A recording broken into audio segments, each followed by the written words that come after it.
Problem number 3.11।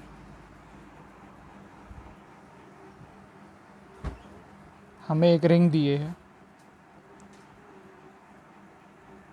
जिसमें total charge Q है और एक थ्रेड दी है, सेमी इनफाइनाइट थ्रेड दी है। सेमी इनफाइनाइट का मतलब एक एंड हमें पता है, सपोज़ यहाँ पे x इज़ इक्वल्स टू 0 और दूसरा एंड है x is equals to infinity.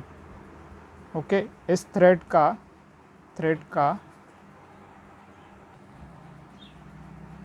Charge पर यूनिट लेंथ हमें गिवन है लैम्डा, जो कि एक कांस्टेंट है। इसका मतलब वो यूनिफॉर्मली चार्ज्ड है, चार्ज्ड थ्रेड है। तो हमें इस रिंग की वजह से इस थ्रेड पे लगने वाला फोर्स कैलकुलेट करना है। तो हम लोग कैसे करेंगे? तो हम लोग एक एलिमेंटल, इसमें से एक एलिमेंट काट लेंगे जिसका कि विड्थ, सपोज़ ये ओरिजिन से x डिस्टेंस दूर है और इसका विड्थ है dx, इसका विड्थ है dx। तो हमें पता है चार्ज की वजह से किसी भी पॉइंट पे यूनिफॉर्म चार्ज्ड रिंग की वजह से किसी भी पॉइंट पे उसके अलोंग के एक्सिस पे होने वाले किसी भी पॉइंट पे हम लोग इलेक्ट्रिक फील्ड फाइंड आउट कर सकते हैं। तो अगर इलेक्ट्रिक फील्ड फाइंड आउट कर सकते हैं तो फोर्स भी कैलकुलेट हम लोग कर सकते हैं। और इस रिंग का रेडियस मान लो सपोज़ r है, तो हमें बाय फॉर्मूला हमें पता है कि electric field at a particular point can be given as उस रिंग का टोटल चार्ज इनटू वो डिस्टेंस जहाँ पे हम लोग फील्ड फाइंड आउट करनी चाहते हैं, डिवाइड बाय 4πε0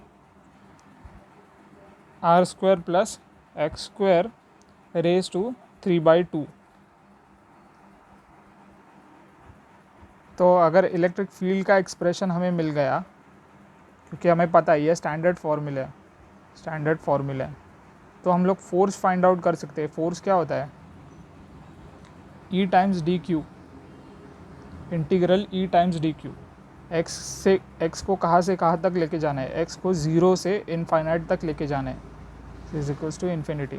तो E का एक्सप्रेशन हमें पता है, qx/4πε0 r² plus x² raise to 3/2। और dq क्या है? dq हमें गिवन है। dq क्या होता है? Lambda dx।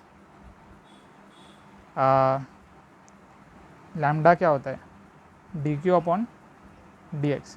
तो यहाँ से हम लोग लैम्डा के टर्म्स में इसको सब्स्टिट्यूट किया। अभी ये हमारे पास जो इंटीग्रेशन आया है, ये स्टैंडर्ड इंटीग्रेशन आया है, इसे हम लोग बाय सब्स्टिट्यूशन मेथड से कर सकते हैं। हम लोग करेंगे put x is equals to r tan theta. अगर हम लोग ऐसा करते हैं तो dx क्या हो जाता है? dx हो जाता है r sec² theta d theta. अभी इनकी लिमिट्स, हमें लिमिट्स का x की हमें पता है। देखो x 0 से कहाँ तक जा रहा है? इन्फिनिटी तक। तो थीटा क्या होना चाहिए? अगर मैं यहाँ 0 पुट करता हूँ तो tan की ऐसी कौन सी वैल्यू है जो 0 दे? तो थीटा 0 होना चाहिए, x को अगर 0 होना है तो। और यहाँ पे थीटा टेंड करना चाहिए π/2 तक। ओके, तो चलो सब्स्टिट्यूट करके देखते हैं। तो फोर्स क्या आना चाहिए? Force integration of theta is equals to what? Lower limit कितना है थीटा का? 0, और अपर लिमिट क्या है थीटा का? π/2। अभी इन टर्म्स ऑफ थीटा आ जाएगा q, x को क्या सब्स्टिट्यूट करेंगे? r tan theta, okay, 1/4πε0 r² plus x² को क्या पुट करेंगे?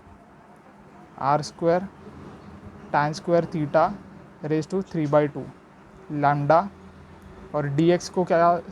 dx को ये लिखेंगे, देखो, r sec² theta d theta. तो इसे फर्दर सॉल्व करेंगे, integration 0 to π/2 theta is equals to so q, देखो ये r tan theta r square, ये भी ऐसे मल्टीप्लाई हो गया, r square tan theta into sec square theta into lambda into d theta upon 4πε0 r square को common, अगर r यहाँ से बाहर आ जाता है तो यहाँ पे बचेगा 1 plus tan square theta raise to 3/2।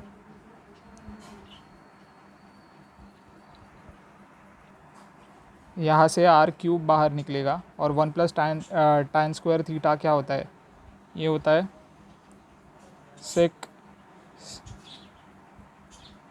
Sec square theta.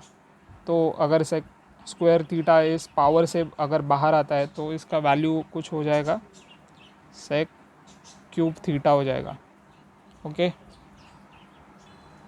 एक काम करते हैं, इसको सॉल्व ही करते हैं।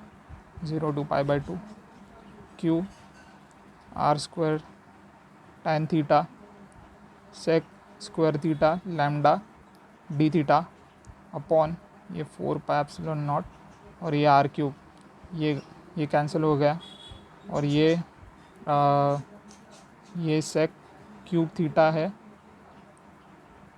तो इसका वैल्यू आ जाएगा क्यू tan थीटा को मैं क्या लिख सकता हूँ, tan थीटा को लिख सकता हूँ 1/sec थीटा, और क्योंकि ये यहाँ पे सिर्फ sec थीटा बचेगा और ये दोनों, इन दोनों का रिलेशन अपोजिट है तो ये कैंसिल हो जाएंगे एक दूसरे के साथ।